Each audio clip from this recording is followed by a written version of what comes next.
Hello, everyone. Welcome to the Institute for Ideas and Imagination. My name is Sari Castro, and I'm the Programming and Communications Assistant. Welcome to Descolonizando la Crisis Climática, an event organized by Mohamed El Chahed, which is an architectural historian, curator, and writer, and he's one of our fellows this year. He decided to invite Juan Pablo Gutierrez, a Colombian human rights defender focused on indigenous people's rights, to talk about the urgent and complex issue of decolonizing the climate crisis, shedding light on advocacy campaigns aimed at placing indigenous people at the forefront of this crucial movement. We also have Clara Cruz Dominguez with us, who will translate Juan's words to English. I'll let Mohamed to introduce Juan and to start the conference. Thank you for coming tonight. Thank you, Sari. Thank you so much.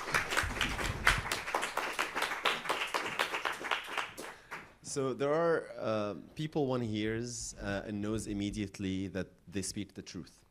When I first encountered Juan on a video circulated on social media on pages like Decolonize Myself, I thought to myself, who is this guy?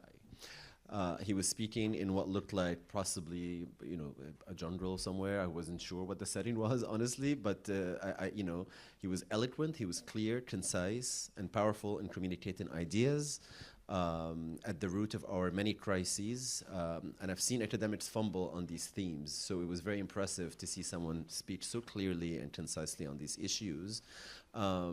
What academics lack that Juan has is direct connection with the issues that he speaks about, direct experience. It's not a theoretical kind of discourse. It's one actually birthed in lived experience. So you don't need to translate this, will we? So, like I said, what they lack and that Juan has is direct experience. And it turns out what I thought was possibly the Colombian Amazon in that video that I saw was in fact a forest on the outskirts of London, where Juan was speaking and educating, speaking to and educating Londoners, speaking in the elements that we are actually concerned with, the environment, about issues that all of us as humans share and need to confront together. Precisely our relationship to the earth and its diversity, most importantly, the diversity of ideas. And I thought this would be very fitting for an institute called Institute for Ideas and Imagination. Let's bring in some more diversity in terms of ideas in a sort of a culture that typically looks more at diversity of appearances. And I would say that generally in many liberal Western institutions and spaces, real discussions about decolonization, about the environment and its crisis in history and in the present are contained or depoliticized. How academics, artists, and curators manage to depoliticize something as political as the climate crisis or related issues is an art form that I don't encourage anyone learn. It is a political issue and it needs to be presented as such. So the global situation when it comes to politics, economy, society, and the environment that holds it all together is at a threshold of something new, perhaps disastrous beyond repair.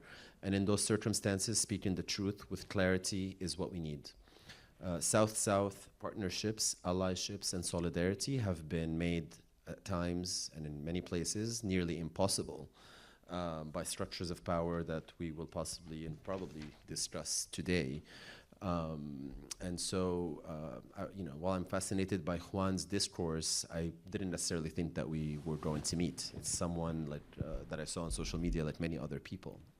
However, in a Jungian synchronicity, which I've been experiencing many of those here in Paris, I was walking my dog. Took me 2 hours to leave my apartment on that particular day. I decided to just take my time, and then I walked 1 block, and there passes Juan on a bicycle, and I thought, that's the guy from Instagram. So immediately I stopped him, and I said, hey, let's talk. And so here we are today. So I'm very grateful to be able to invite Juan and to have you all hear him. He's an incredible speaker. So the microphone is yours, and I will actually start with a simple question that relates directly to what we've advertised. The way we'll run this today is we'll do a couple of questions that sort of instigate Juan's ideas to come out, and then we'll do like a fire round at the end with a few short questions, and then we'll open it to you as an audience. So, what is the climate crisis, and how does it relate to issues of colonization and therefore decolonization? Bueno, buenas tardes. Toca que le bajen porque yo hablo un poco duro. Salió corriendo, asustado. Bueno, yo voy a hablar en español porque mi nivel de inglés no es suficiente para transmitir con poder el mensaje que se requiere en estos espacios. Sin embargo, pues estoy acompañado de una muy buena traductora a quien le agradezco mucho, así como también le agradezco a Mohamed, a este espacio, a este centro de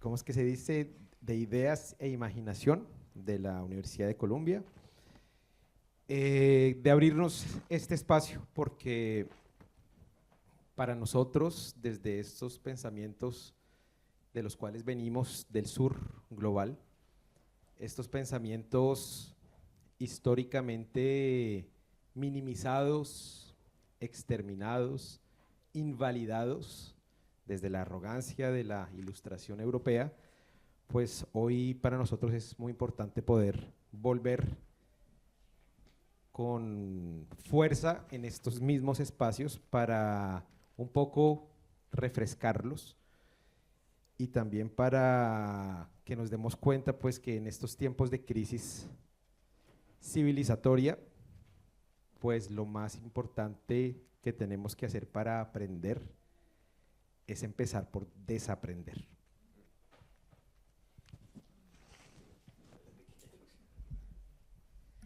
Good afternoon, everyone. At first, he apologized. He said it was being too loud. That's why the mic went a bit off.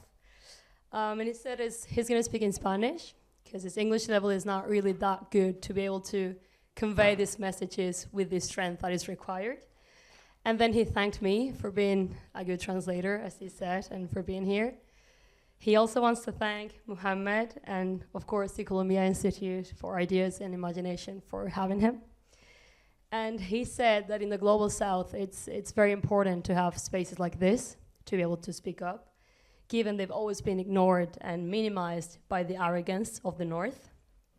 So it's very important, as he said, and he insisted, to come back, to have the necessary strength, and kind of try to refresh these spaces.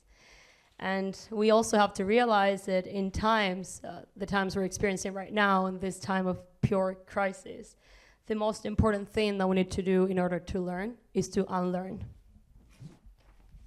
Bueno, y ya para responder a la pregunta que el compañero me puso, algo que es evidente y que no hay necesidad de ser un sabio, un erudito, para saberlo, es que superar la crisis climática es superar las causas de la crisis climática, ¿no? Es algo muy sencillo de entender, pero que no se está haciendo hasta el día de hoy de esa manera. Sin embargo, cuando nosotros analizamos y miramos esa narrativa hegemónica hasta el día de hoy alrededor de la crisis climática global, y lo digo entre comillas, crisis climática global, esto de lo que todo el mundo está hablando en este momento y que es uno de los puntos más importantes de la agenda mundial en estos momentos, la crisis climática, es una narrativa que está orientada 100% en presentar esta crisis como una causa. Es decir, presentar esta crisis como la causante del calentamiento global y no como la consecuencia de algo.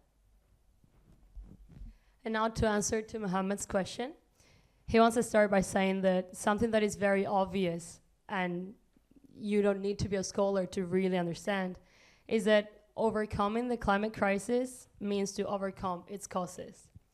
However, the hegemonic narrative around this whole global climate crisis this thing that everyone's talking about right now, and which is one of the main points of the world's agendas, is a narrative that is always oriented towards presenting this crisis as a cause, the cause of global warming, and not as a consequence of something. En ese sentido, pues todos los esfuerzos y todas las decisiones que se están tomando, tanto en los espacios de toma de decisión de alto nivel, como por ejemplo en las COP, que de pronto vamos a hablar más adelante, pero también al interior de todos los movimientos de resistencia, activistas, ecológicos, climáticos, incluso en las universidades, se están enfocando en luchar contra las consecuencias de esta crisis climática, es decir, contra el calentamiento global, como ya lo dije, y no en luchar contra las causas que están provocando la crisis climática, es decir, contra un modelo de sociedad, contra este modelo de sociedad, contra este modelo de vida de los países que se dicen desarrollados, entre comillas, del norte, ese modelo de sociedad que acá se piensa como si fuera el normal, ese modelo de sociedad que acá se piensa como si fuera el naturalmente dado, como el absoluto, como ese que siempre hubiera existido. So all the efforts and all the decisions that are being made right now, both in spaces of political decision making at a global and high level, like all the conferences of the United Nations, the COPs that we'll be talking about later, but also within most organizations and environmental, climate, revolutionary movements, even at the university, they're always focusing on fighting against the consequences of this climate crisis. For example, global warming, but not really in fighting against the causes that are creating it. That is to say, this model of society, the model of life that we have in the north of the so-called, in quotation marks always, developed countries in the north, and this society is kind of thought of as the society that's normal or naturally given, and the one that always existed, ignoring the others.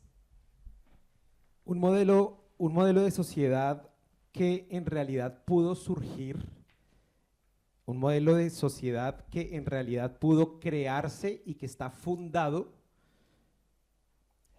y que depende, sobre todo hoy también, de la explotación de las tierras y de las poblaciones del sur global, es decir, que depende y que se fundó en una palabra muy conocida que es el colonialismo. De esa extracción histórica e incesante, porque no ha terminado, como lo digo hasta hoy, de millones de recursos naturales, como lo llaman acá, de allá, de esas tierras del sur global, que son las más ricas, dentro de los cuales pues están los combustibles fósiles, para garantizar ese supuesto progreso y esa supuesta vida normal aquí en el norte. Y es esa la causa de la crisis climática. Esa es la verdadera causa y eso es de lo que se debería estar hablando en todos los espacios y eso es lo que se debería combatir. And this model was actually made because this model was created because it always depended on the exploitation of the global south, the communities and the resources. It depended on colonialism. And this historical extractivism that still exists today, and this is very important, of the natural resources of the global south, which is very, very rich, as we all know, and in which we include fossil fuels and so on, they guarantee the so-called normal, the modern model that we have now in the north. And that's the cause we should be addressing. That's the cause we should be fighting against. Es por esa razón que considerar esta crisis como una crisis del clima, pues quiere decir que la están reduciendo a luchar únicamente contra el calentamiento global. Es decir, la están reduciendo a reducir las emisiones de CO2 a través de esto que se llama la transición energética para que el mundo no se caliente. La están reduciendo a pasar de un modelo de explotación de la madre tierra antiguo que emitía CO2 por otro modelo de explotación de la madre tierra más moderno que no emita CO2. Se está reduciendo a cambiar de un modelo de explotación a otro, pero sin embargo no se está considerando la necesidad absoluta de tener que detener la explotación de la madre tierra. Therefore, considering this crisis as a climate crisis means that the solution, they are reducing the solution to fighting against global warming, to reducing CO2 emissions through what they call the energy transition, to kind of stop and prevent us from getting warmer and to stop global warming. So they are just changing the exploitation model for another one. And now we're gonna move on from a model that emits CO2 to another that doesn't, but that still exploits Mother Earth, just to carry out this so-called energy transition that's gonna save us. But they are never questioning the problem and the cause, which is the systemic exploitation. Y además, cuando analizamos incluso más a profundidad, ¿cuáles son las tierras y cuáles son esos territorios que ahora se van a explotar en este contexto de transición energética para llevarla a cabo? ¿Cuáles son esas tierras que van a ahora ser explotadas sin emitir CO2? Pues son las tierras del sur global, lo mismo. Es decir, que no cambia nada. Eso quiere decir que los pueblos, y esto es muy importante que lo tengan claro, los pueblos y las tierras del sur, que somos las víctimas históricas de esta lógica colonial que produjo la crisis climática que estamos viviendo, vamos a ser de nuevo quienes vamos a cargar el peso de la solución de esta crisis que nosotros no creamos. Yeah, so they're never thinking about who the real victims of this problem are.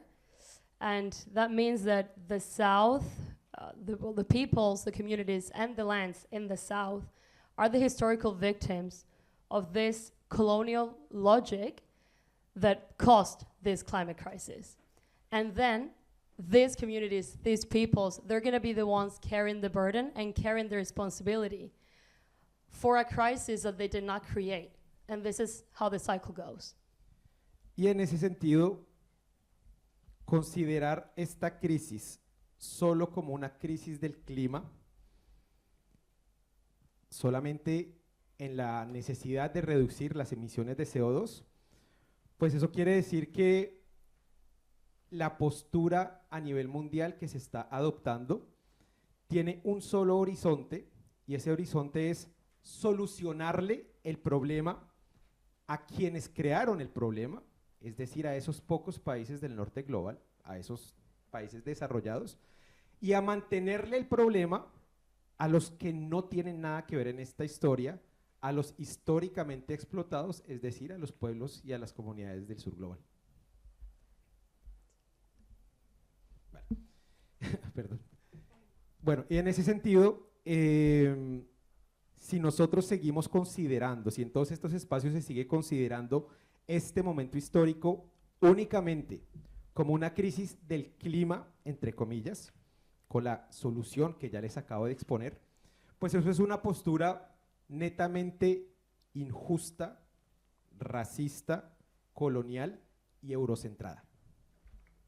So in this sense, considering this crisis only as a climate crisis, and therefore considering its solution only through the CO2 emissions reduction, is a position that has one horizon, and that is to solve the problem for those who created it, but to keep the problem to the same societies, to the same victims in the global south. And once again, he insists, they have nothing to do with this history, they have nothing to do with this problem, but still the communities and the indigenous peoples there in the global south are suffering the consequences. Therefore, if we consider this historical moment only as a climate crisis, this is an unfair, racist, colonial, and Eurocentric position. And that's the one that's being kept right now. Es por eso que para nosotros, desde el sentir y desde las miradas del sur, superar esta crisis climática, como lo dije al principio, es superar sus causas, es decir, superar el colonialismo racial eurocentrado. And so for us, with our feelings, with our thoughts, and with the way we see it in the South, in order to overcome this crisis, we need to overcome the causes. We need to stop and we need to end this racial and Eurocentric colonialism. Y ya para terminar con esta primera pregunta, es fundamental tener claro que empezar, aquí todos, ustedes, nosotros, empezar por entender que esta crisis tiene una raíz, ¿no? Empezar por entender qué fue lo que creó esta crisis y quiénes son los responsables de ella, y sobre todo entender que no es una crisis global como nos la están presentando, para culpabilizar a todo el mundo y responsabilizar al mundo entero del precio de esta hecatombe. Si empezamos a entender que en realidad es una crisis de un puñado de países que le están haciendo pagar al mundo su brutalidad, vamos a empezar a tomar buenas soluciones consecuentemente, ¿no? Eso nos hará comprender fácilmente, y concluyo con esto, pues que no se trata de una crisis del clima, sino que se trata de una crisis colonial. So to finish my answer, I think that it's very important that all of us, me, everyone, that we start to understand what is the root of the crisis, what created it, what created the problem, who are responsible for it. And we have to understand that this is not a global crisis like they're presenting it now, just to make the whole world responsible for what happened. But it's a crisis that comes from a group of countries, a group of people that are making everybody pay for their brutality. And so he finishes with this. This is gonna make us understand very easily that this is not a climate crisis, but rather a colonial crisis.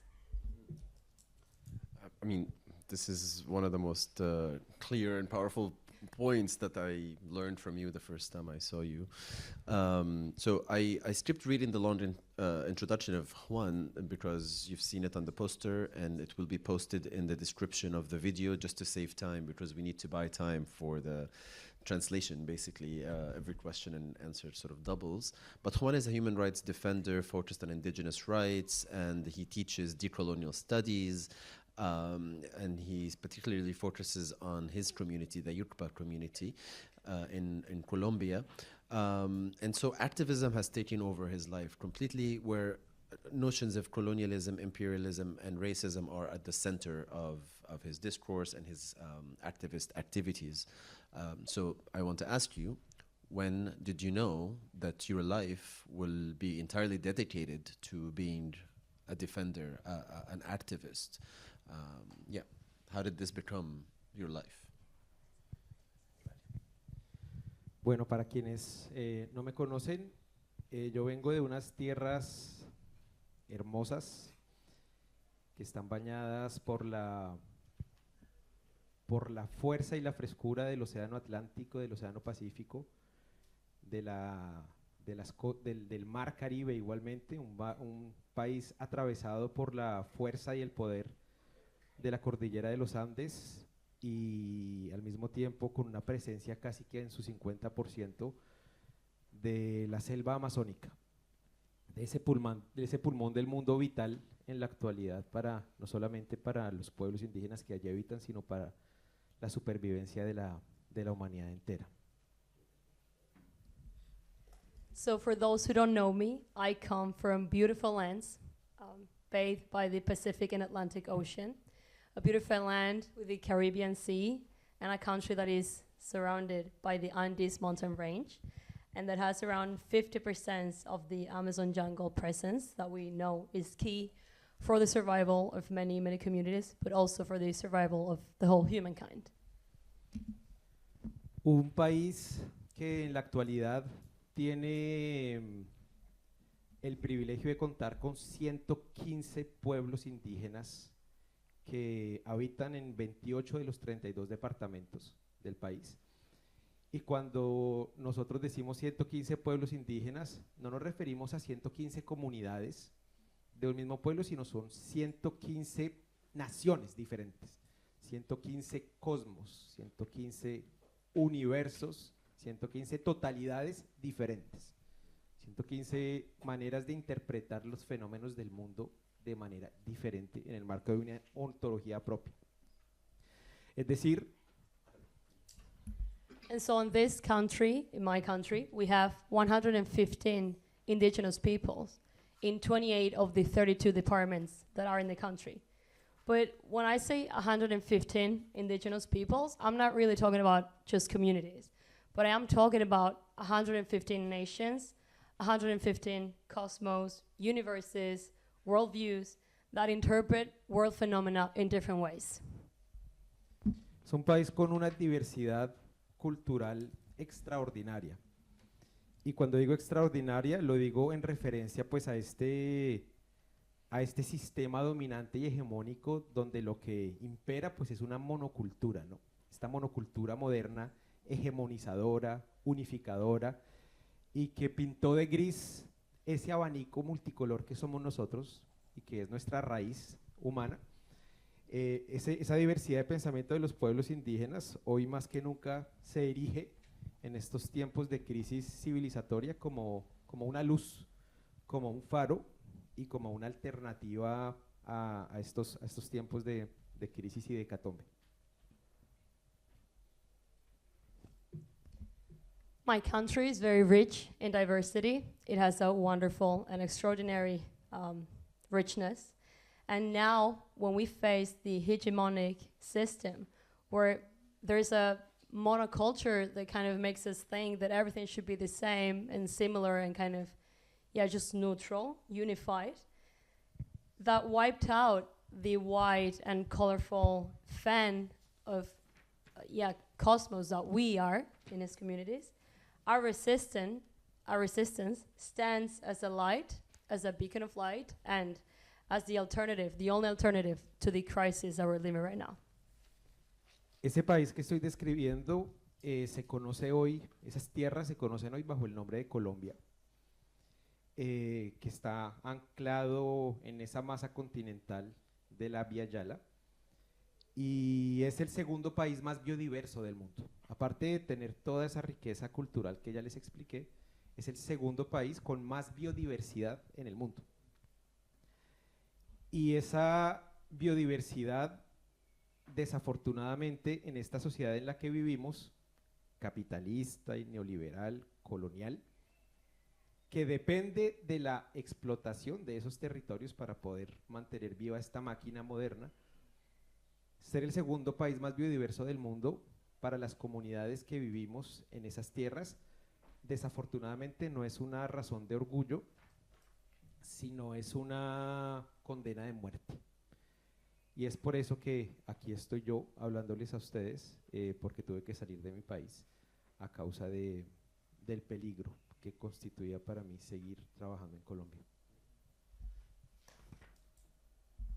So my country is now known as Colombia, and it is located in the continental mass of Abya Yala. And Colombia, my country, is the second most biodiverse country in the whole world, in addition to the cultural richness that I talked about. But within this neoliberal, capitalist, colonial system that depends on the exploitation of the global south communities in order to exist, being the second most biodiverse country in the world is not really something we're proud of, but rather it's a death sentence for all of us. That's precisely why I'm here, talking to all of you today. It's because I had to flee my country due to the danger that I was put in for defending what I defend. Entonces Colombia es un país lleno de paradojas. Por un lado es un país, como le dicen, el país de la belleza, pero por otro lado es el país donde más asesinan a las personas que defienden esas tierras y esa biodiversidad. Y esa biodiversidad de esas tierras no están en Bogotá, ni en Medellín, ni en Cali, están en esa Colombia lejana, olvidada, donde casi no hay presencia institucional, y son las tierras de los pueblos indígenas, de las comunidades campesinas y de las comunidades afrodescendientes.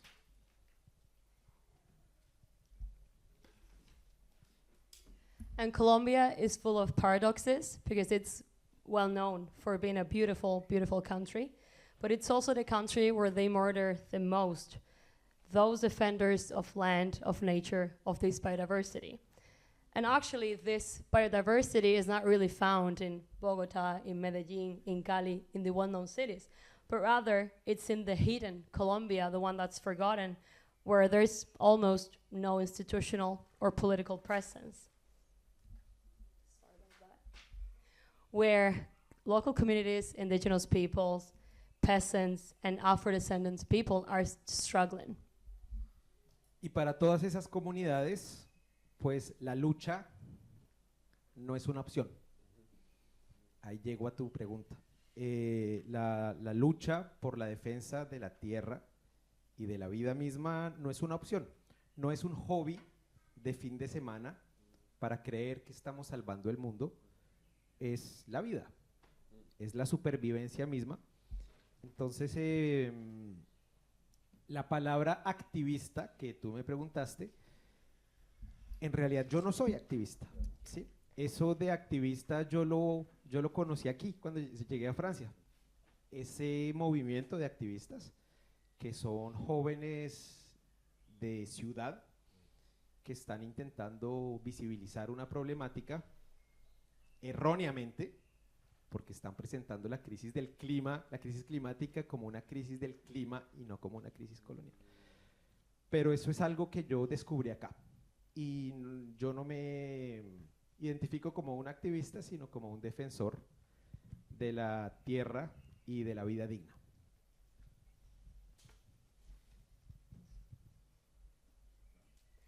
So for our communities, for the communities that I talked about, the struggle is not really an option.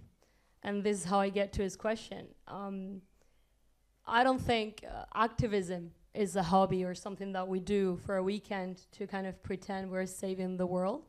But for us, it's survival. It's not really activism. That's why I don't think I'm an activist, and I wouldn't describe myself as an activist. I learned this word, I learned about this movement when I got to France and when I met all these young people from different cities trying to fight for the climate. In my opinion, they're mistaken because they're always talking about the climate crisis and not really about the colonial crisis. But that's why I don't think I'm an activist, but I am a defender of my land and of a dignified life.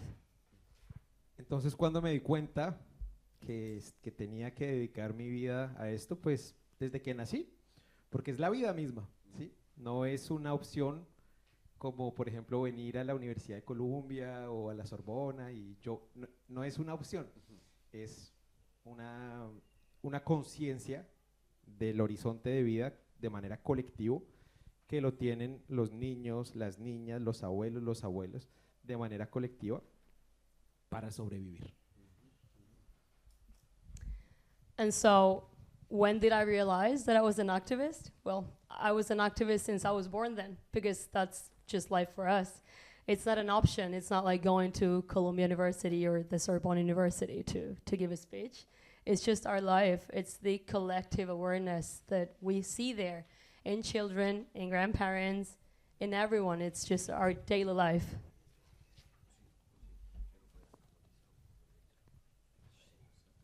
So one of the phrases that Juan just mentioned is vida digna, dignified life. And in our conversation in preparation for today, I couldn't help but think and remember of the revolution or the attempt at a revolution in Egypt, which I experienced in 2011, because one of the main phrases was bread, liberty, and dignified life. So it seems like the notion of a dignified life is something that strains people across the globe, and the global south in particular, in fighting against various sort of manifestations of this colonial system, whether it manifests as a dictatorship in one place or as a liberal democracy in another. They kind of all are interlinked in this global network of power. But it seems people who resist, whether they're African Americans in the U.S. or residents and Bedouins of Sinai in Egypt, or people from the forest in Colombia who don't want a coal miner to come and take away their trees just to dig up some coal that will then be sold to Germany or something. In all of them, what links them together is the idea of a dignified life. So my next question, he knows this introduction, so I'm just kind of sharing it with you, and I'll give him the short question, which is, what is dignified life in his definition? ¿Qué es una vida digna en tu definición? La vida digna, la noción de vida digna, como tú como lo acabas de describir, es el centro de las reivindicaciones de las luchas a nivel mundial. Y uno se pregunta ¿por qué? Pues la respuesta es súper fácil, porque el sistema en el que vivimos actualmente, el sistema económico, el sistema político, el sistema social dominante hasta el día de hoy, a escala mundial, pues es un sistema que va a contrasentido de las leyes mismas de la vida.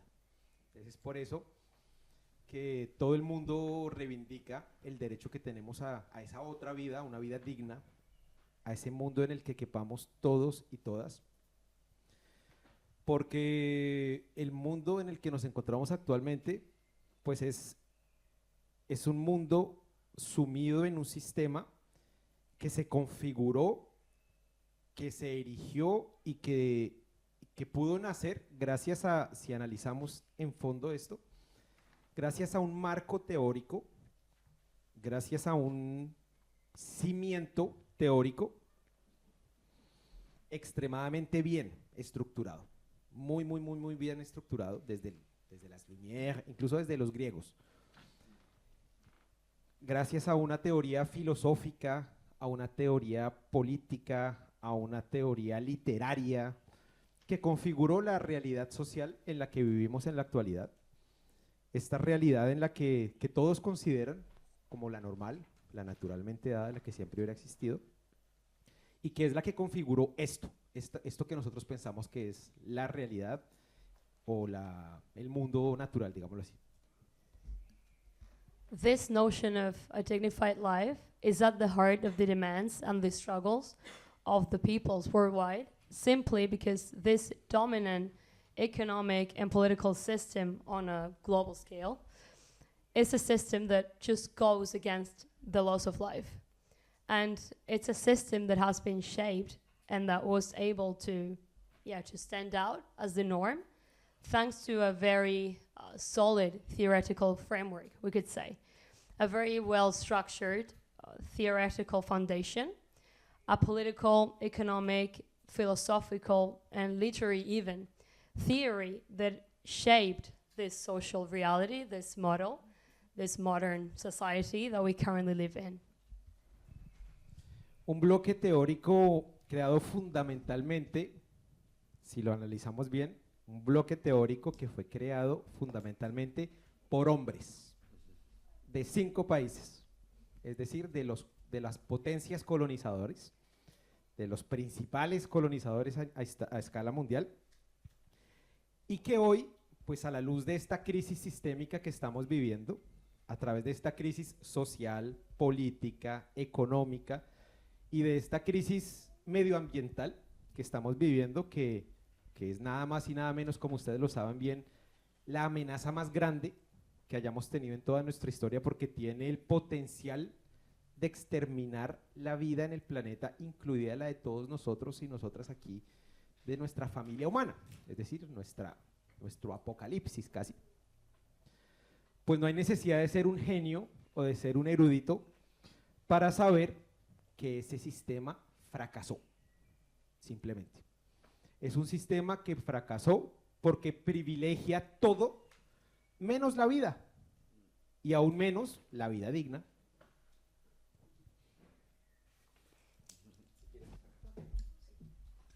And this system, this society, was created by men, all men, from 5 countries, only 5 countries, the powerful ones, the colonial countries. So today, we know that this social, political, economic, and environmental crisis we are facing is probably the biggest threat we've ever faced in society. because it has the potential to exterminate us all, to exterminate our land, but also everyone, all of us who live in the planet. It's kind of like the apocalypse for us. And for this reason, we don't need to be scholars or very wise, I don't know, genius people to know that this society model failed. It failed, and now we have to find alternatives. Es decir, que toda esa teoría social, toda esa teoría política, esa teoría económica, esa teoría filosófica y esa teoría literaria que fue creada históricamente, como lo dije, por hombres de esos países colonizadores y que configuró esta realidad social en la que vivimos hoy, que nos tiene a punto de exterminarnos, fracasó. Eso es como la primera constatación. Y fracasó pues porque es un sistema económico, político, social, que no está al servicio del buen vivir o no está al servicio de esa vida digna, es decir, no está al servicio del bien común, no está al servicio del colectivo, sino que es un sistema que está enfocado fundamentalmente en explotar, en destruir, en depredar tanto a la madre tierra como al conjunto de los pueblos del mundo, solamente para privilegiar a un puñadito, a unos poquitos, a esa clase burguesa dominante. Y es por eso pues que no hay necesidad de ser un sabio para entender que necesitamos cambiarlo, que necesitamos reemplazarlo. Si no, pues morimos, todos simplemente no desapareceremos. So this whole social, political, economic, philosophic, and literary theory that was created by men, as I said, from these colonial countries and powerful countries, and that shaped the social reality that we live in today, and that has us on the verge of extinction, failed. It's very important to know that it failed. Because it is a system, a political and economic system, that is not serving the common well-being of the people, that is not serving the collective, but rather it's a system that is mainly focused on exploiting, destroying, and predating Mother Earth and the group of indigenous peoples and all the peoples in the world, just to be able to give the privilege to a few people in a few places, which is of course the bourgeois ruling class, the powerful classes. And that's why I said we don't need to be scholars or really wise or geniuses to understand this, to understand that this failed and that now we need to find an alternative, because otherwise we're gonna die, we're gonna disappear. So there's no other way. Bueno, ya para irme acercando a la conclusión, si todos nosotros analizamos, y esto es súper interesante, si analizamos el corazón de esta teoría política, de esta teoría económica que ha gobernado al mundo desde hace muchos decenios, siglos, y que no se puede poner en duda, dado a que siempre la prueban como si fuera casi que una ciencia objetiva, gracias a la matemática. Es una teoría que es la continuación de lo que se llama la teoría del bienestar general, que ustedes la deben conocer mejor que yo, de ese personaje suizo que se llama León Barras. Y es un enfoque que dice, literal, que al permitirle al mercado que funcione libremente, se va a maximizar la utilidad, y la utilidad se convertirá a su vez en el bienestar individual, que a su vez se convertirá en el bienestar general. Additionally, if we want to analyze what's in the heart of this political and economic theory that has ruled the world up to today, and that is never questioned, because even maths and all absolute sciences approve it, it's kind of the norm. This is only the result of a theory that I'm sure you'll know better than me, a theory that was raised by a Swiss man called León Barras, and it's called the theory of the general well-being.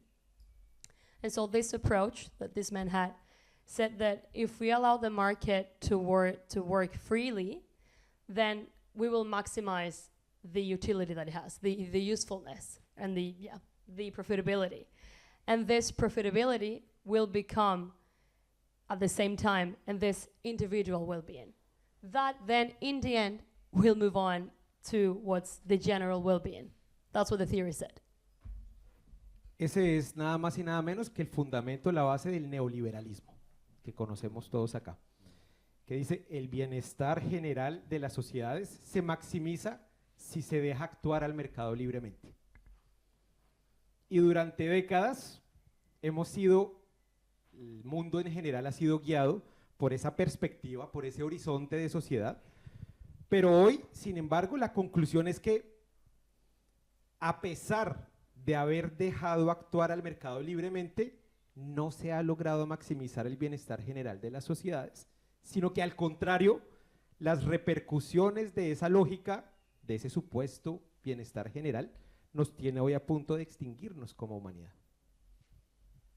So yeah, this theory that I explained is the foundation of neoliberalism that we all know really well, that says that the general well-being of societies will be maximized if the market acts freely. But for decades, we have been guided with this societal perspective. And now we are realizing that although we let the market act freely, as it should, we never managed to maximize the general well-being of societies. Rather, it was the opposite effect. The consequences of this supposed general society well-being are causing us to be on the verge of extinction nowadays. So it clearly never worked. Entonces toda esa teoría neoliberal para llegar a lo de la vida digna, toda esa teoría neoliberal que gobierna la existencia del mundo entero hasta hoy, del supuesto bienestar general, que vuelvo y repito, no se ponía en duda, dado a que se suponía que era casi que objetiva y se probaba matemáticamente, se concebía como objetiva casi, pues es una teoría que hoy colapsa, es una teoría que hoy se derrumba frente a la realidad que estamos viviendo, frente a esta realidad que estamos viviendo que demuestra todo lo contrario. Y sobre todo que demuestra que no es una ciencia, porque no es objetiva en realidad, sino que es un planteamiento ideológico. Una ideología que hay que cambiar de manera urgente si queremos vivir como humanidad.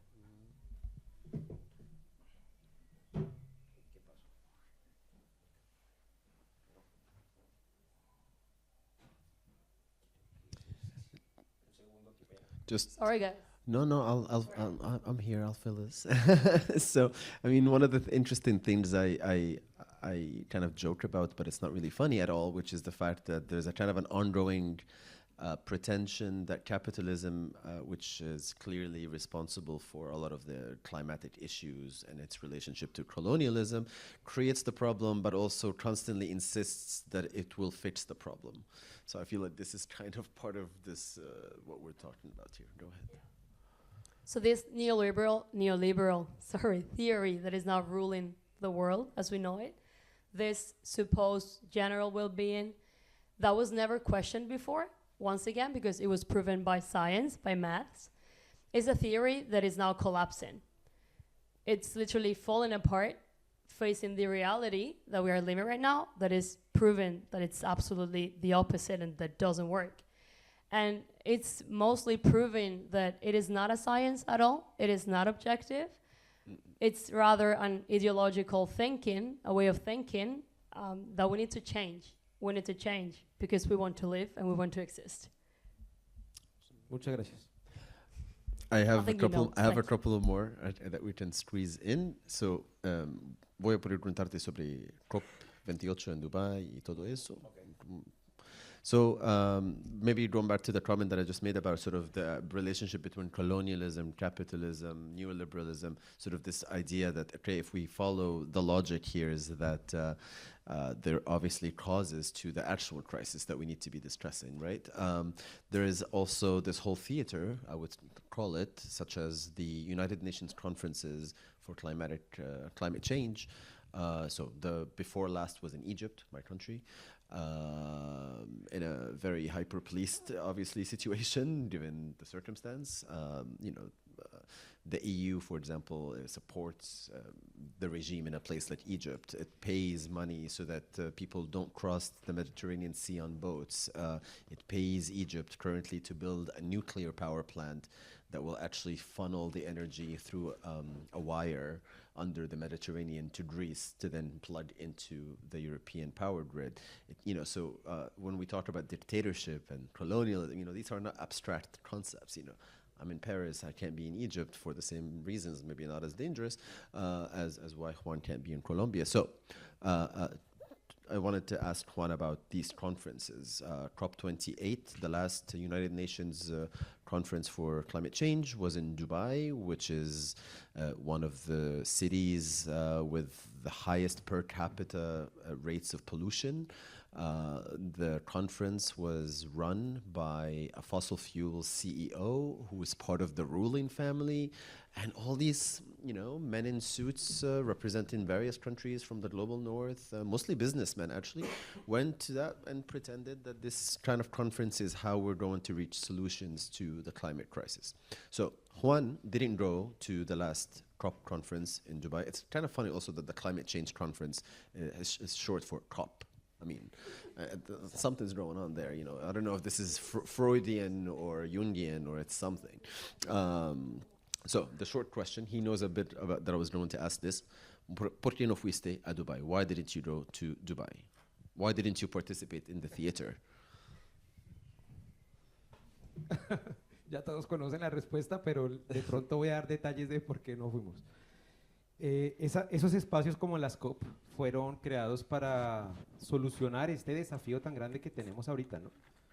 Que como lo dije anteriormente, es la amenaza y el desafío más grande que hayamos tenido en toda nuestra historia, que es resolver este calentamiento global provocado por ese modelo colonial que nunca ha terminado. Estamos en la COP 28, es decir, que se han sucedido 28 COPs. Y la única constatación firme y segura es que cada vez la situación está peor. Yo fui desde la de París, pasé por la de Glasgow, pasé por la de Sharm el Sheikh, y a esta dijimos como que es absurdo. La razón de ser de ese espacio no está siendo cumplido, no está siendo respetado. Se convirtió en un espacio de alto nivel de lobbying, de activistas haciéndose selfies para subir en Instagram, felices de la vida como si estuviéramos viviendo en el mundo perfecto. Un espacio donde se habla de todo menos de lo que se debería estar hablando.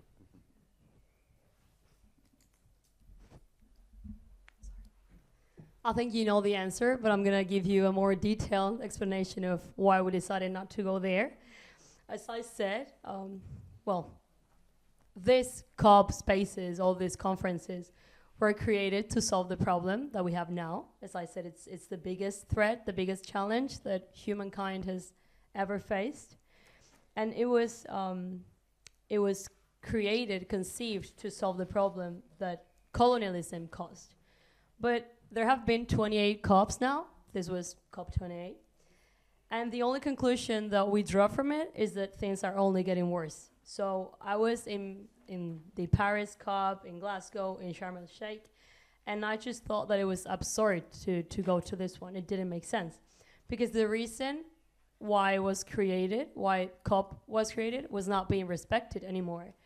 It's become a high-level space where lobbyists go, activists go to take selfies and post them on Instagram, being like, hey, we're so happy we're here. We're kind of saving the world. And this is not the point. We have to do something, and that is not being respected. Es un espacio en el que el papel de los pueblos indígenas está reducido a simples observadores, por ejemplo. Los que aparecen en la foto principal son los que están contaminando al mundo, y los pueblos indígenas son simples observadores que no tienen voz, que no tienen voto. Si ustedes no lo saben, los pueblos indígenas en el mundo hoy constituyen el 4%, digo así chiquito, 4% de la población mundial. Es decir, una minoría, demográficamente hablando. Pero hoy, en 2024, ese 4% tiene el 80% de la biodiversidad que le queda al mundo en sus territorios. Es decir, que hoy, en este contexto de crisis climática, toda la humanidad puede todavía vivir en este planeta gracias a ese 4%. Y son los observadores en la COP. Entonces, eso es otra prueba factual de que todo está al revés y que no hay una verdadera voluntad para cambiar las cosas.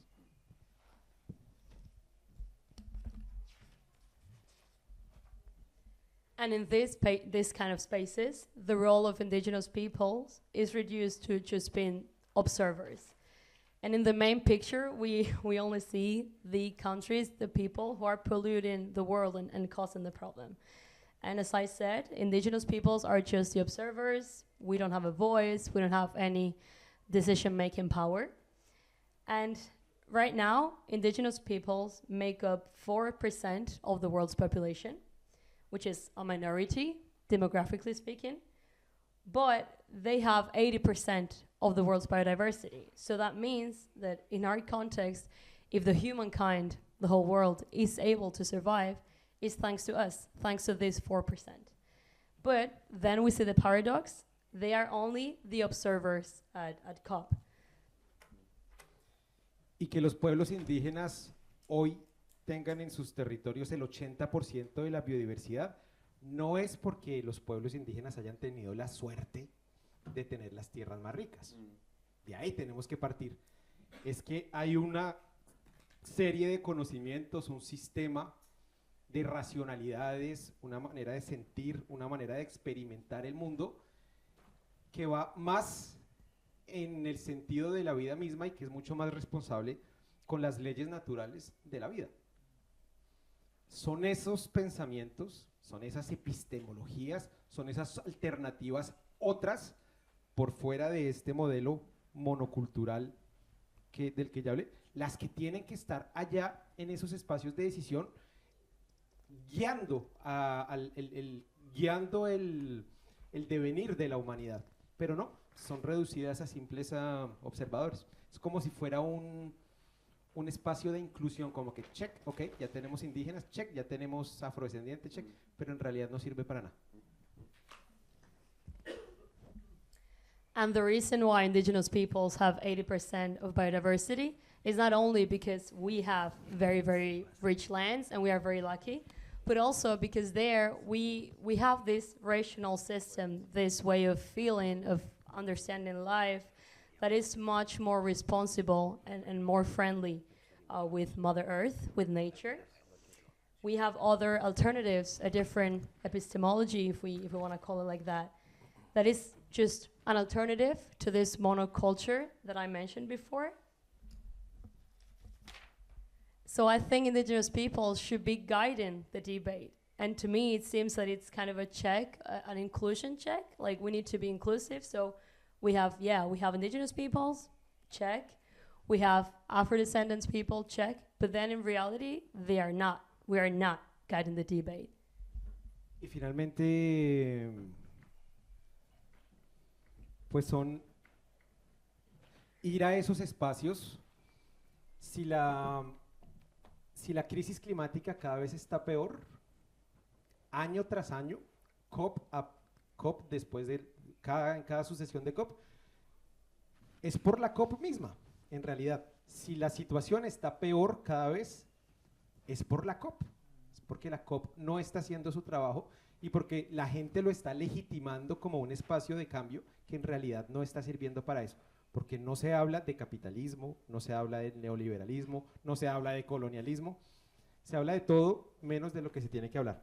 Entonces, ir a esos espacios es legitimar esos espacios de distracción de la opinión pública mundial y pues nosotros no nos vamos a prestar para eso.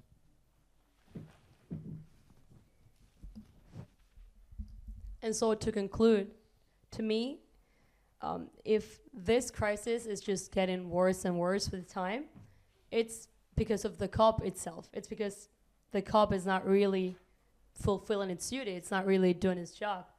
And people just go there and they never talk about what should be mentioned or discussed. They never talk about capitalism. They never talk about colonialism, neoliberalism, and so on.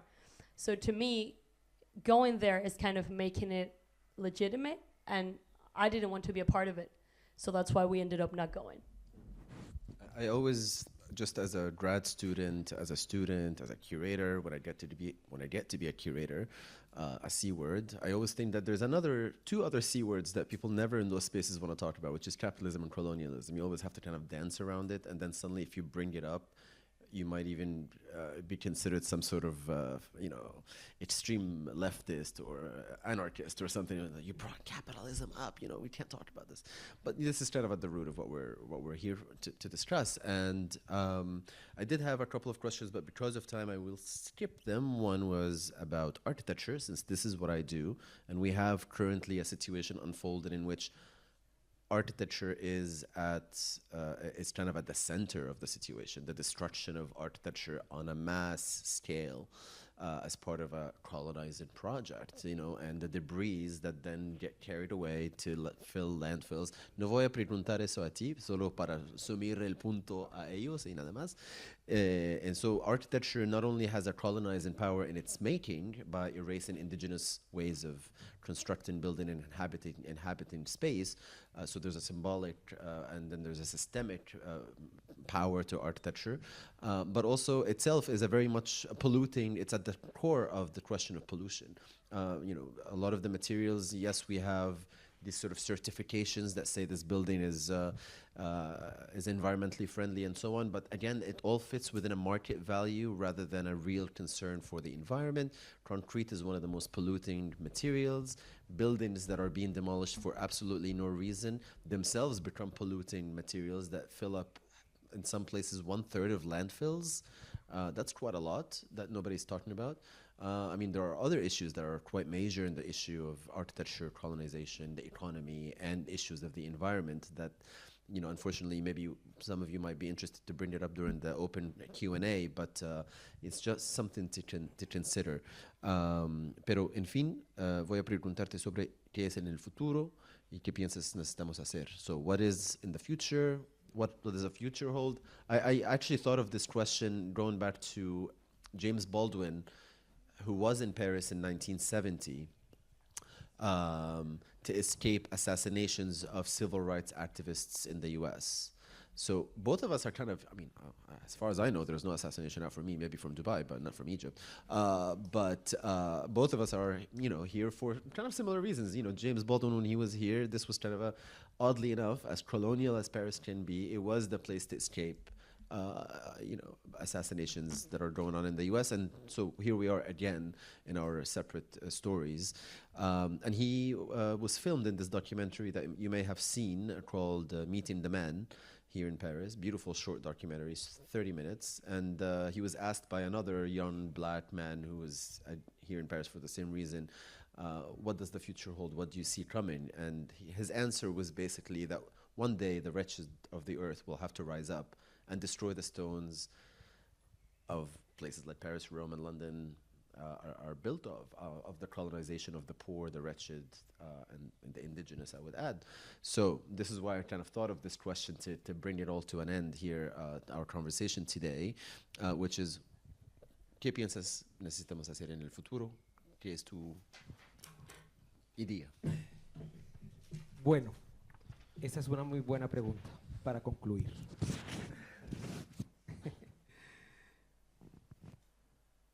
En esta situación que estamos viviendo a escala global, hay 3 puntos, 3 elementos claros, que es el primero, la gravedad de esta situación que estamos viviendo, que como les dije, es la amenaza más grande que hayamos tenido en toda nuestra historia, este calentamiento global.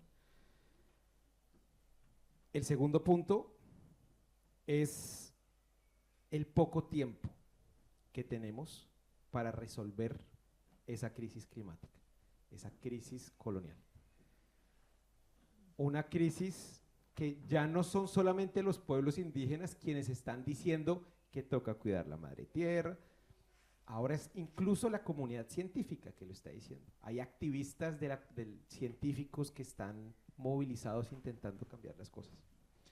Y el tercer punto es la falta de voluntad clara y neta, la falta de una voluntad concreta de parte de los tomadores de decisiones a nivel mundial para que las cosas cambien.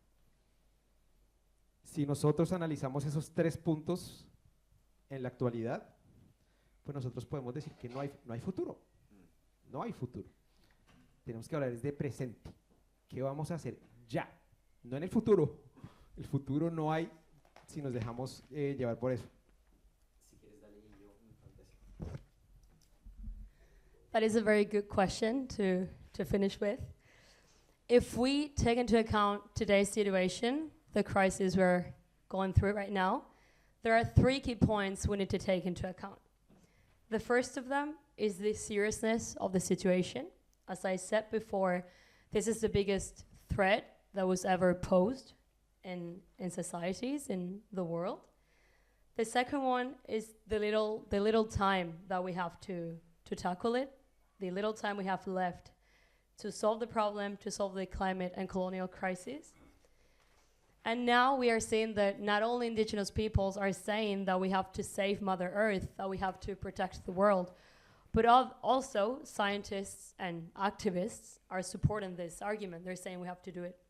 And the third of them is the lack of a specific will from decision makers to change the situation.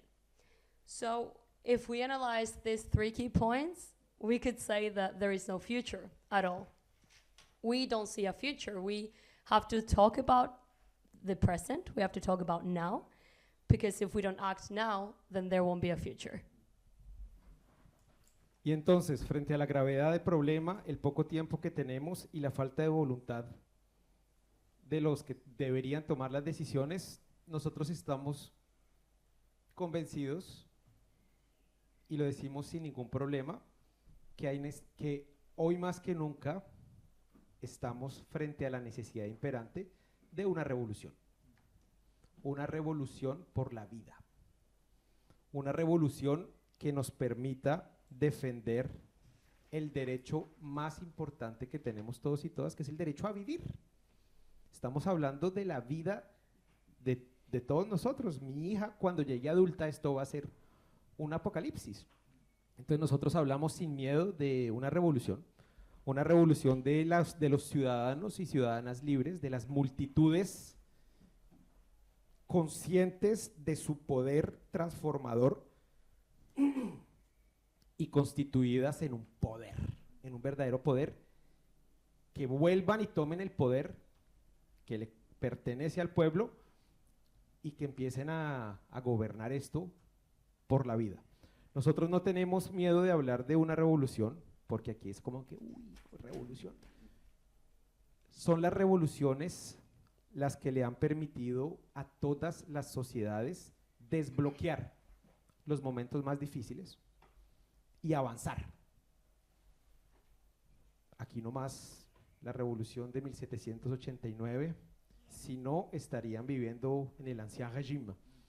Bueno, aunque es un poco igual, pero bueno, estarían viviendo todavía en el régimen feudal y monárquico, si es casi lo mismo.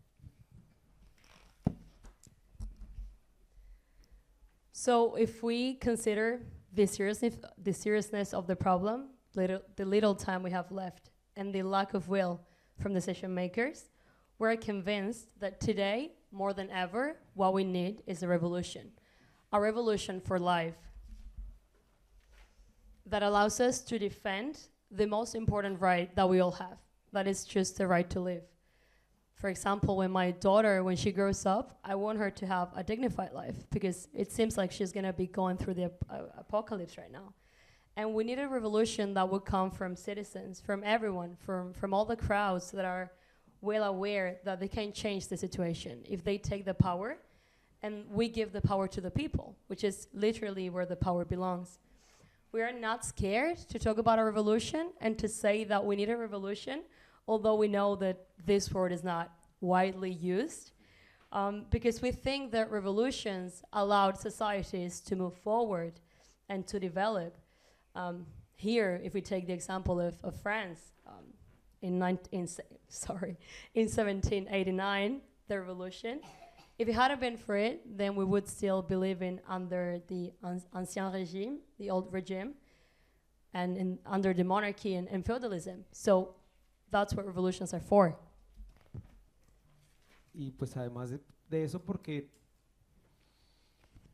todos los derechos con los que se cuenta en la actualidad, así sea en la mayoría teórico, pero todos los derechos con los que contamos en la actualidad son el producto de las revoluciones. No hay un derecho que haya sido ofrecido de manera voluntaria por las personas en el poder, o muy pocos, pero los estructurales son producto de esos momentos de revolución, de cambio, de transformación. Y hoy que nos encontramos frente a la situación más grave, vuelvo y repito, vuelvo y digo, no hay que ser un erudito, que es necesaria una revolución para defender este derecho que es el más importante que tenemos, que es el derecho a vivir. All the rights that we have right now, we got them thanks to revolutions. There is not a single right that was given to us by those in power just because they wanted to, or maybe, but only a few. So now that we are going through the most serious threat, as I said before, I don't think we need to be a genius to see that it's clear that we need a revolution to be able to live and to have a dignified life. Muchas gracias, Juan. Tengo unos puntos para bring it together, summarize. I mean, as someone who is coming from a country that is being punished, actually, for attempting a revolution as we speak, I would amplify Juan's message, which actually seems pretty obvious, I would say, to the majority of the human population on the planet. It's not sort of a woo word, as he said, for most people. It's actually kind of a daily desire in some way or another. But, you know, one should pay attention to unfolding history, not only, you know, many centuries ago, but also literally just a few years ago, a decade ago, and watch and analyze and understand the struggles of people who have attempted revolutions, who are paying very heavy prices by the very same powers today. They're being kept poor, in debt, swimming in more pollution, and more disempowered than ever for attempting revolution. So I do think, as much as, you know, in the official narratives we like to speak about the American Revolution, the French Revolution, well, many people have revolted, but we're never given the, and for good reasons, but we're never given the pedestal on which to celebrate the revolutions. And I think I agree with Juan that we do live in a historic moment in which the word should be completely given its power back and allowed to manifest in however ways people see fit to seek a dignified life. And you know, everything sort of that we've discussed today is not anything really conceptual or theoretical. I think if we just pay a little bit of attention and get outside of our very narrow view of our relatively privileged lives, we'll realize actually that this is an essence at this point. You know, my city will be submerged before the end of this century. 6 million people live in Alexandria, Egypt. Very shallow water, close to the Mediterranean. We're not talking about something in the distant future. 6 million people in one city on the Mediterranean. By the end of this century, the water will go just up a little enough that this land will no longer be habitable, that the mass agricultural land of Egypt that feeds 100 million people will be too salty to grow food. I mean, these are very real, serious things happening right now. So I would hope that the passion and dignity that Juan has expressed, and I know it's always difficult to manage multilingual presentations, discussions, but I hope a message has come through. I hope that this dignity is something that is infectious, that all of us sort of walk away with and sort of bring it to our own lives. So with that, I say thank you to Juan. Muchas gracias, Juan, para tus palabras fuertes. Mucho poder para ti. Abrimos para unas preguntas del pueblo. So let's open for a couple of questions from you, and we'll do our best to sort of get through them faster. Thank you all for being here as well. Huh? So please, your questions, and thanks to Juan. Let's give him a round of applause.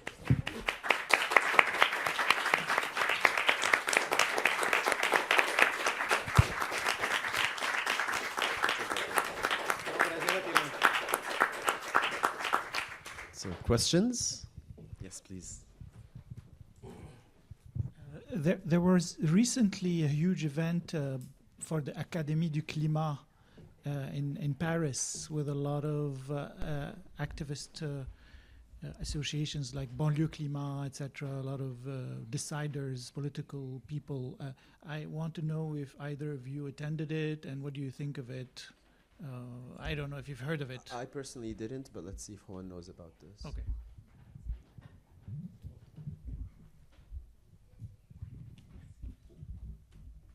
Sí, en la Academia del Clima ya he estado en varias ocasiones, en eventos ahí en el corazón de París, en el Marais.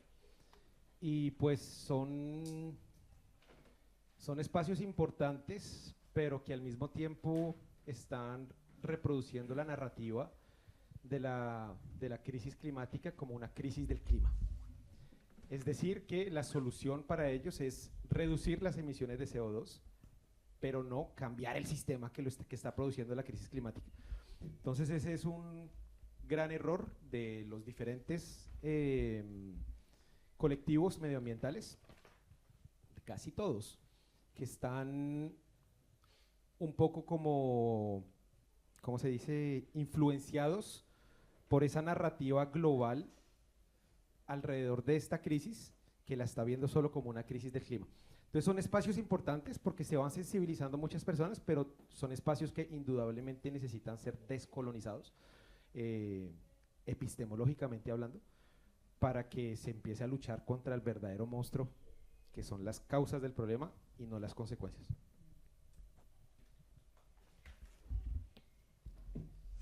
Yes, I've been at the Climate Academy many times, and I was there last time at the heart of Paris, in Marais. And I think these are very important spaces, but they're also reproducing the same narrative because they consider it a climate crisis and not really a colonial crisis. They suggest reducing CO2 emissions, but they don't really talk about changing the system to overcome the crisis. So I think this is a mistake that most environmental groups keep making, because almost all of them are influenced by this global narrative around the crisis that considers it a climate crisis and not a colonial one. So I think, yes, they are very important. They're very useful to make people aware of the problem we are experiencing. But I think they need to have a decolonial approach. They need to decolonialize the causes, and they have to fight this huge monster that is the cause and not the consequence, as I explained at the beginning.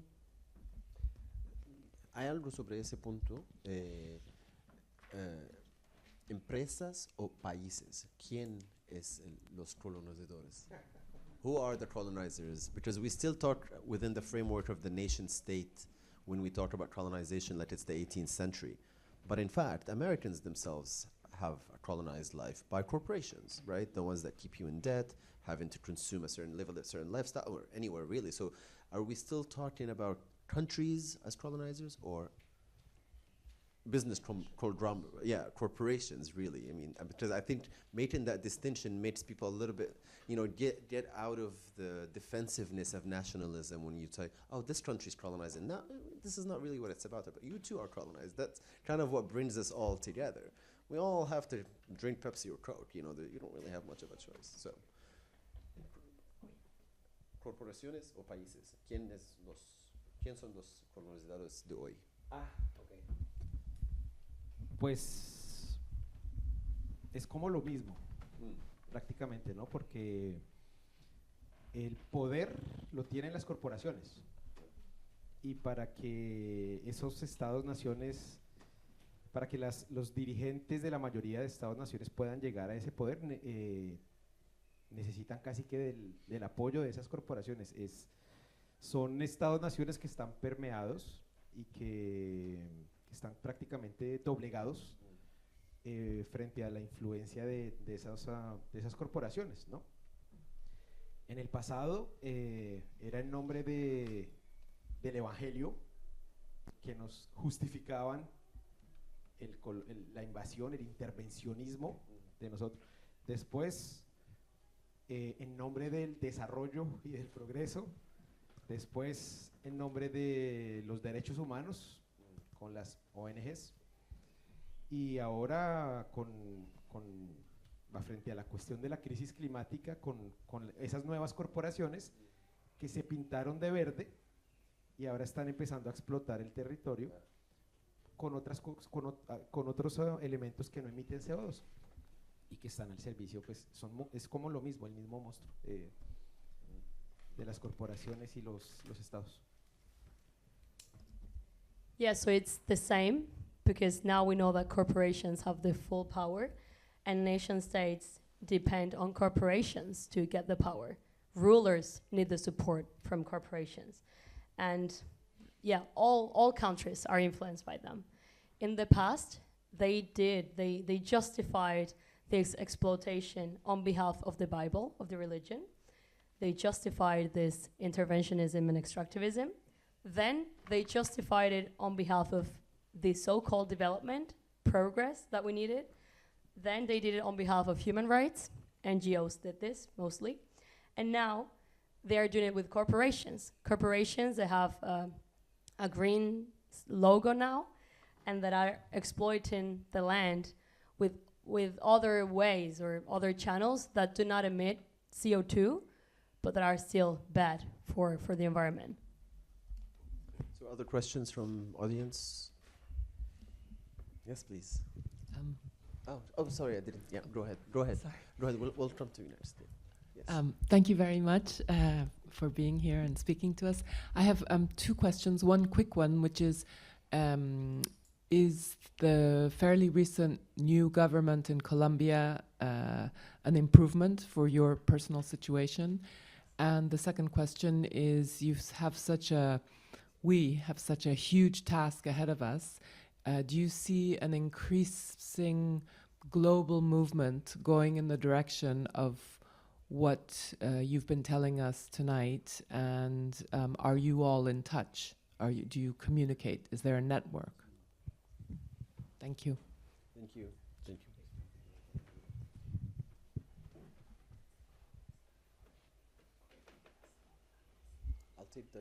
I'll line up the one or two more questions before we close up, just to give people a chance in case there are. You have one here and one here. Perfect, yes. Gracias. Yo no me fui de Colombia para mejorar mi situación de vida porque aquí es mucho peor. Yo no puedo considerar que esto aquí sea una vida para mí, pero estoy vivo, ¿sí? Aunque sea estoy vivo. Yo me vine por una cuestión de vida o de muerte. Si yo no me hubiera venido de Colombia, yo ya estaría 6 metros bajo tierra. Entonces, no me vine para mejorar mi vida, no, al contrario. De hecho, incluso antes yo decía que para mí políticamente era incorrecto vivir en Europa.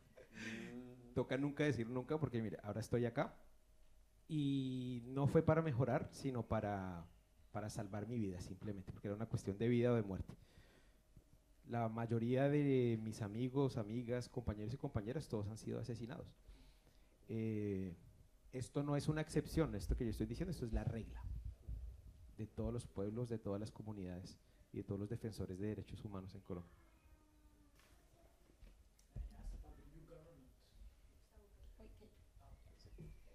So to answer the first question, I did not leave Colombia to improve my life because my life here is worse. and to me, this is, sorry.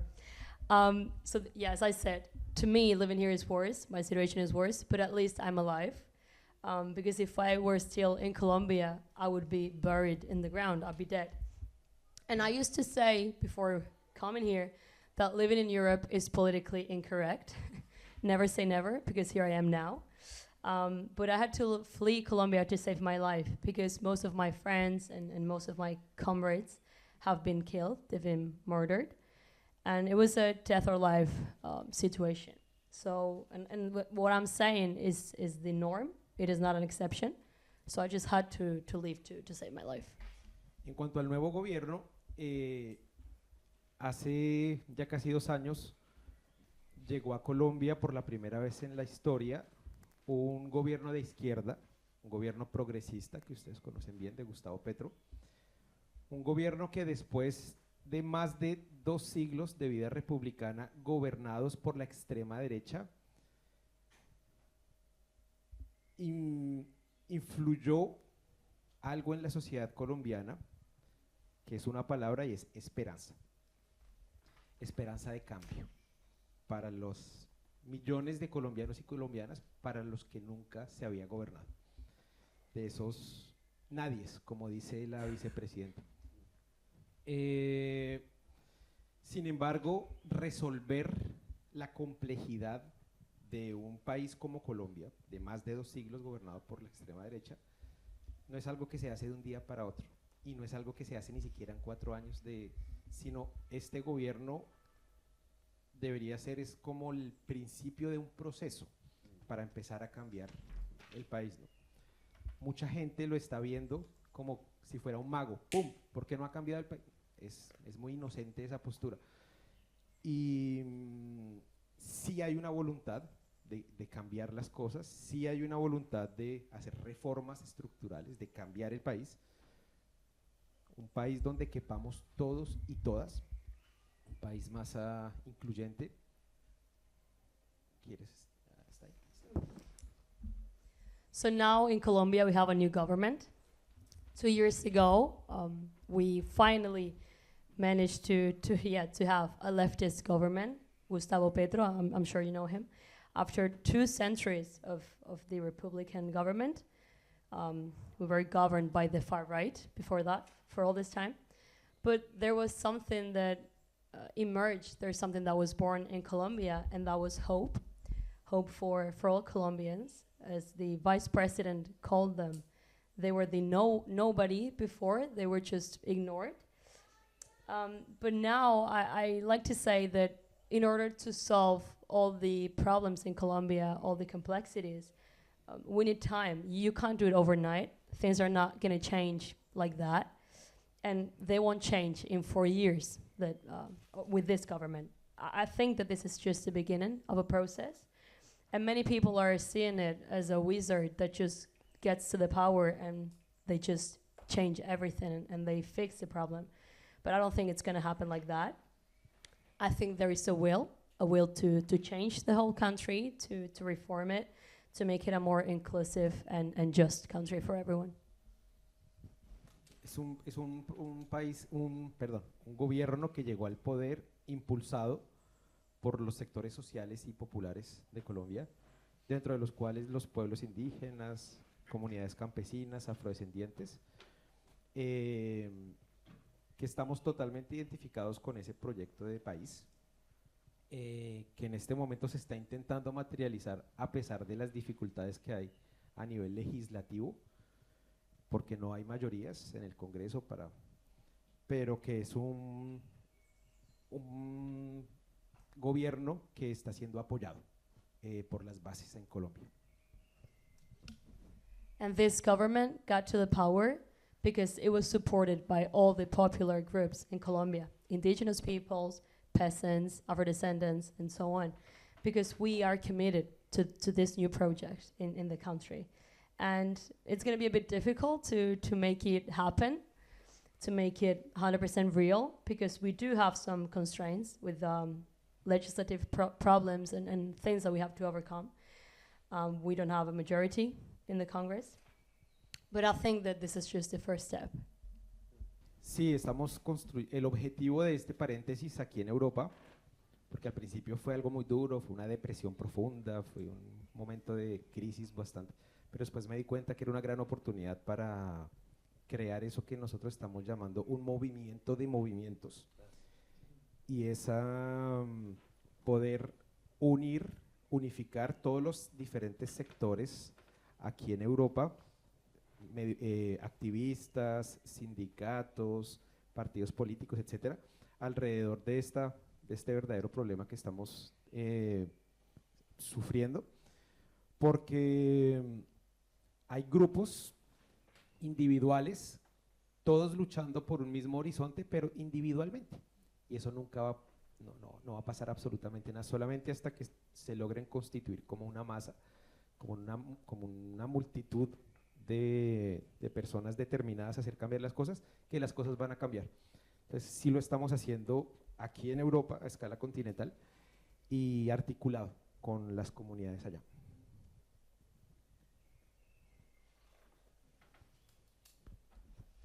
Yeah, so to answer your second question, I feel like the goal that we have in Europe is to create that network. At first, I was a bit sad. It was difficult for me to be here. But then I saw it as an opportunity that I had to take and make the most of. And now we have created what we call the movement of movements. And what we're trying to do is unite different sectors of the European society, trade unions, activists, political parties, that will work to find a solution against the same problem. Because there has been some individual work that was successful, or that was, not really, but that was carried out, but it was individual. And individual work is never gonna solve the problem. We need it to be a collective thing. If we don't do that, things are not gonna change.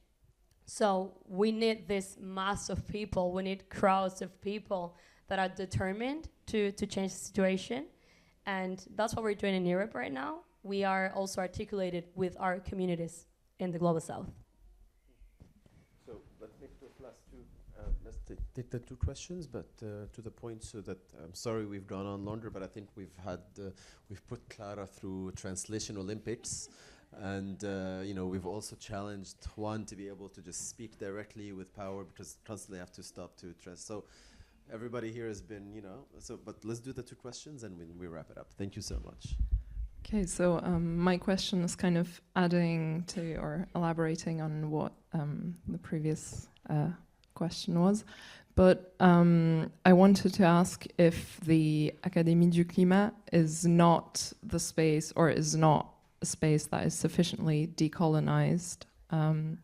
Are there spaces that would respond to sort of this challenge of decolonizing the climate crisis here in France or in Europe? Actually, could you clarify just just to make sure we got the point?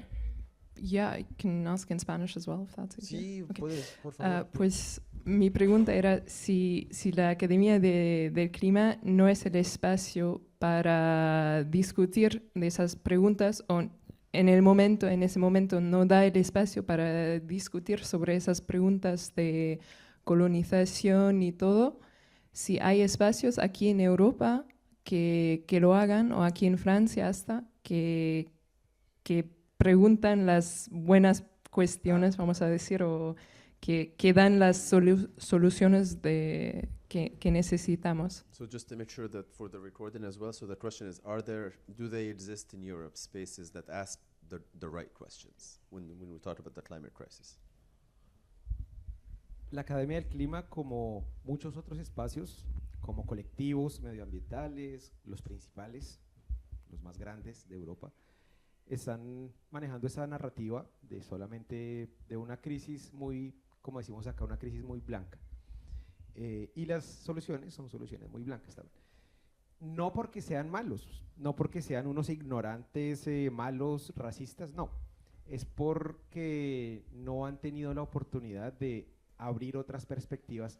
Cada vez que yo he ido a hablar a la Academia del Clima, siempre la gente es como que, wow, como que aprendí otra nueva cosa sobre la crisis climática, ¿sí? Y sí dan el espacio, porque yo ya he estado allá en diferentes ocasiones. No es todavía se sigue hablando del clima, desafortunadamente, pero es un espacio que sí está abierto a otros tipos de narrativas también. Pero la hegemónica sigue siendo la del clima. Bueno, si quieres, dale. Yeah, so the Académie du Climat, like many other environmental organizations and spaces, the main ones, only talk about this wide, as we call it, a wide crisis, and they provide wide solutions. And they don't do it because they're mean or because they're racist, not at all. I think they do it because they did not open up to new perspectives yet. So every time that I go there to the Académie, everyone learns a lot, and they're like, wow, I learned something new today. So it's not that they don't give the space, they do, the space is there, but the climate crisis is still like the main focus and not really the colonial one. But yeah, they are open to new narratives. And with our final question here.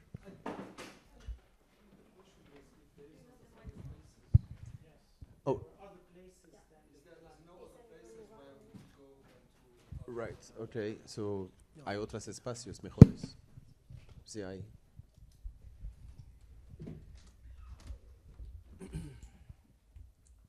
En toda honestidad, no es un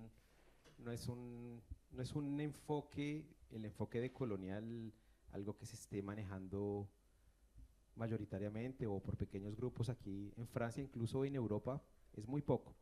Es por eso que estas semillas que vamos sembrando en todos los países cada vez van cogiendo un poco más de fuerza y la gente se va interesando un poco a cambiar la perspectiva y la retórica.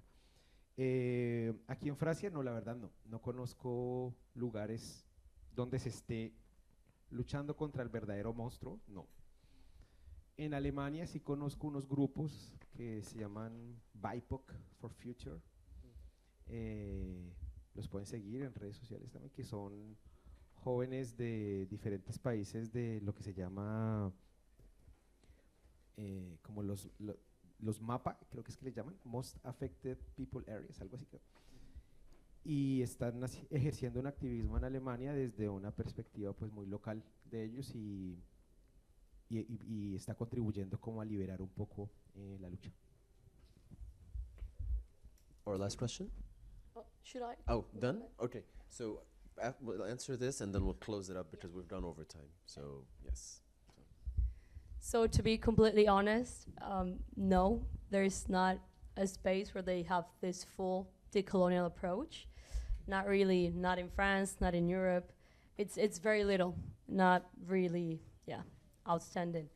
But that's why when we come and when we talk about this, we see that this idea is becoming more important for people too. They are starting to open up to new perspectives and to understand the way we see it. But no, in France, there's no association or organization that is fighting against this monster, as I call it. But in Germany, there's a group called BIPOC for Future. You can follow them on social media. And they are fighting, they come from MAPAC, which is the acronym for Most Affected People or something like that. And they are carrying out a really strong and solid activism in Germany, where they are defending the local life and they are contributing to our fight as well.